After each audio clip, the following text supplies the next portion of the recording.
I want to talk to you about days of sorrow and silence. Hello, I'm Eddie Lawrence, and here's today's devotional thought.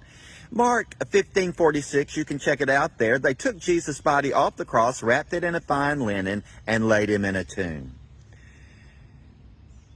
He was crucified.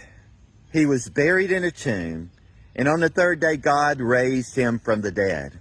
Between the crucifixion and the resurrection, that's what I'm calling days of sorrow and silence.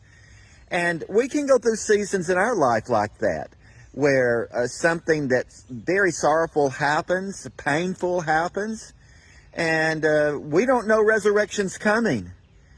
You see, take this with you. Those disciples, Jesus had tried to prepare them for this. He had given them, he had basically told them that I'm going to be raised from the dead. They had trouble putting all that together, and we do too in our lives. And here's some principles. God is always doing things that you can't see. In the unseen realm, during these times when you're grappling for an answer, when you're waiting for a breakthrough, when you're scratching your head in confusion, God is doing things you can't see. Trust Him. And also realize God knows things that you don't know. Now, sometimes He will release that information to you, and you have an aha moment.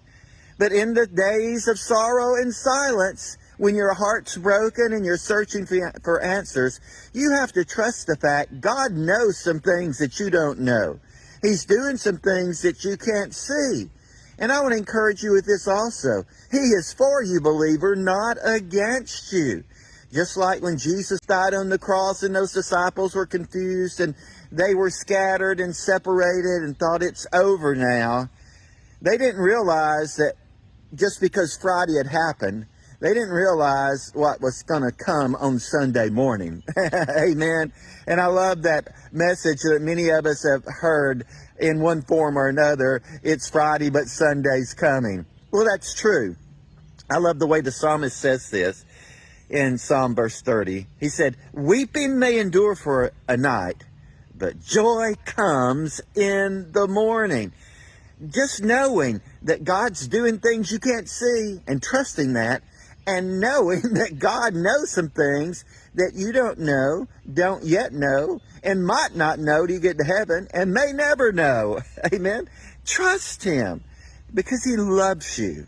Amen. So we'll be celebrating Resurrection Day tomorrow, but on this day, as we consider days of sorrow and silence, realize, dear friend, that if God be for you, who can be against you? I'm so grateful that Jesus Christ conquered death, hell, and the grave, and He is the living Lord. You have a blessed day. Thanks for sharing this with others, and may the Spirit of God fill your heart with joy, awe, and wonder. Amen.